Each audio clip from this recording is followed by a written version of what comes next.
मित्रांनो नमस्कार, स्वागत आहे तुमचं या डेटाच्या ॲनालिसिस व्हिडिओमध्ये. तर मित्रांनो आजचा जो डेटा आलेला आहे तो आपल्याला बघायचा आहे. तत्पूर्वी आज होती एक्सपायरीबद्दल आपण बोलणार आहोत. कशा पद्धतीचा डेटा होता काल. आज दिवसभर कसं काम झालेलं आहे तुम्ही बघू शकत असाल. एक गॅप अप होणं अपेक्षित होतं बाय डिफॉल्ट, नो प्रॉब्लेम. कुणाला काही शंका नव्हती त्याबद्दल की गॅप डाऊन ओपन होईल नाही होईल, 100% ते होणारच होतं.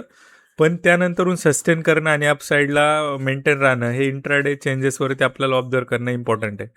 तर मेजॉरिटी ऑफ केसेसमध्ये काय होतं की आपल्या आधीचा जर डेटा जर पॉझिटिव्ह आहे ना, तो नेक्स्ट डे जो आहे तो त्या अँगलनी सस्टेन होतो की असं मेजर शॉर्ट ज्या डायरेक्शन आहे किंवा उलटा डेटा होण्याचं प्रमाण, गॅपअप ओपन झाला आहे आणि एकदमच खाली गेला आहे तो, असं होत नाही जर डेटा पॉझिटिव्ह आहे. ओके, आणि जर डेटा निगेटिव्ह आहे आणि असं अनसर्टनली काही पॉझिटिव्ह ओपनिंग झाली तर ते खाली येण्यासाठी प्रयत्न होतात. तर आता आज दिवसभरात चांगलं गॅपअप ओपन होतं आणि एक इम्पॉर्टंट लेवल त्या ठिकाणी सस्टेन होण्याचा प्रयत्न झालेला आहे.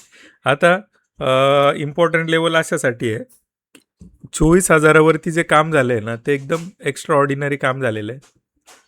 23,900 वरती.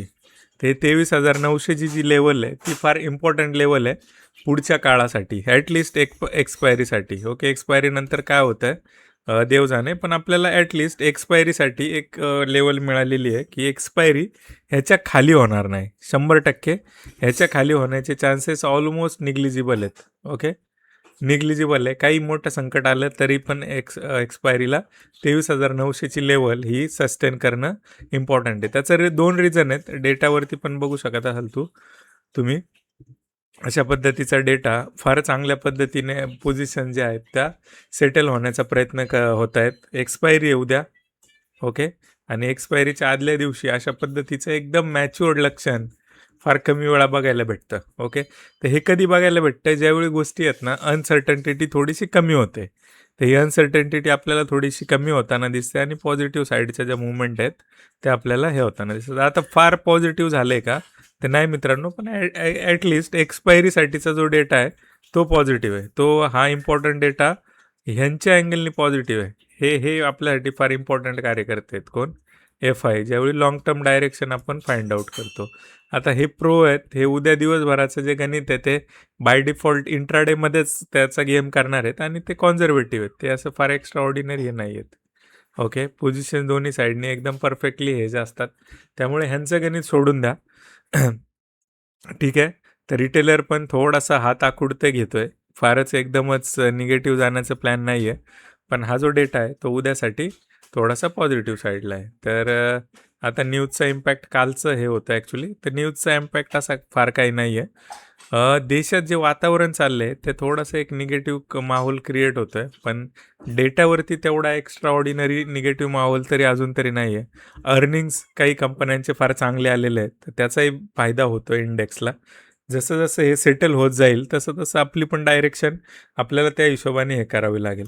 तर पुन्हा एकदा ओव्हरऑल जी डायरेक्शन आहे ती अजून निगेटिव्ह आहे.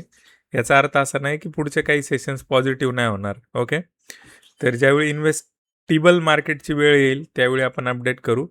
त्यावेळी काय होणार आहे मी सांगतो. मी ऑलरेडी तुम्हाला हे करून देतो. इथे ॲटलिस्ट आपल्याला 2 ते 2.5 लाखाच्या निगेटिव्ह पोझिशन्स असतील आणि पॉझिटिव्ह, आणि इथे 2 लाखावरती येईल, ॲटलिस्ट 3 लाखावरती येईल.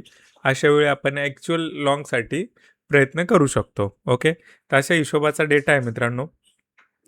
बघूया एक्सपायरी कशी होते, इंट्राडेचे कसे चेंजेस होतात. त्यासाठी तुम्ही ग्रुपवर नसाल तर ग्रुपवरती हे करा. एक्सपायरीच्या वेळी किंवा त्याच्या आधी आपण ते अपडेट करण्याचा प्रयत्न करत असतो.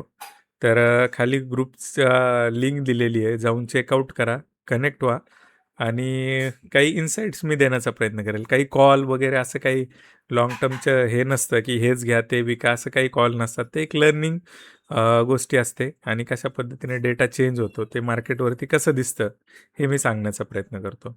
तर थांबूया आजच्या या व्हिडिओमध्ये. असंच प्रेम देत राहा. थँक्यू.